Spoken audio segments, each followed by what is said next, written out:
शांति।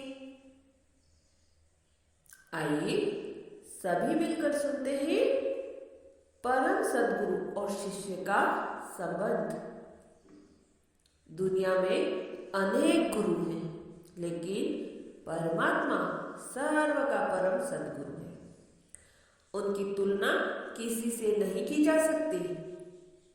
जब कोई शिष्य गुरु के सामने जाता है या सेवा करता है तो उनके मन में यह भावना होती है कि मैं स्वयं को गुरु के आशीर्वाद का पात्र बनाऊं।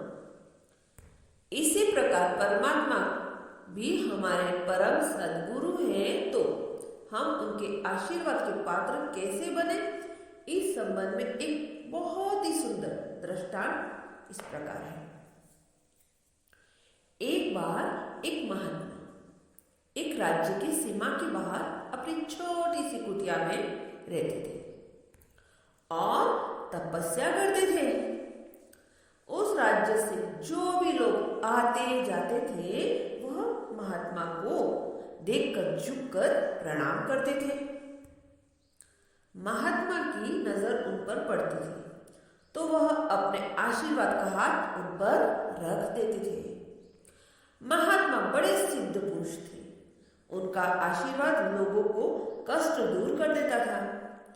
सारे राज्य में बात फैल गई कि राज्य की सीमा के बाहर जो महात्मा रहते हैं वह बहुत ही सिद्ध पुरुष है। धीरे धीरे बात राजा के कान तक पहुंची।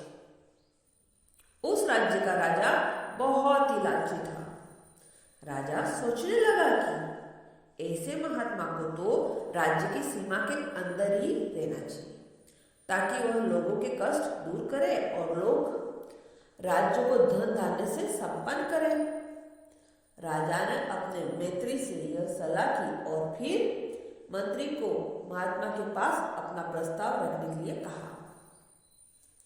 मंत्री राज दरबार के कुछ लोगों को लेकर गए और महात्मा से बड़ी विनम्रता के साथ अपने राजा की बात सुनाई और कहा कि महात्मा जी, आप राज्य में आकर रहिए और उसके लिए आपको जो भूमि चाहिए वह उपलब्ध कराई जाएगी। आश्रम बनाने के लिए जितना सोना मोहरे चाहिए वह भी दी जाएगी। महात्मा जी अपनी कुटिया में गए और एक कमंडल लेकर बाहर आए और मंत्री से कहा, चलो राजा के पास।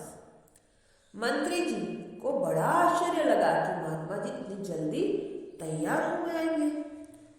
मंत्री जी ने राजा को संदेश भिजवा दिया और वह राजमहल में पहुंचे तो राजा ने बड़े सम्मान पूर्वक उनका स्वागत किया। बड़े आदर के साथ महल में ले गए और राजा ने पुनः सारी बात दोहराई। महात्मा जी ने कमंडल को आगे किया और राजा से कहा, कमंडल भर के सोना दीजिए। राजा ने जैसे ही कमंडल उठाया तो देखा कमंडल बहुत अस्वच्छ था और उसमें से बदबू आ रही थी। राजा ने अपने दास को बुलाकर वह कमंडल स्वच्छ करके लाने को कहा।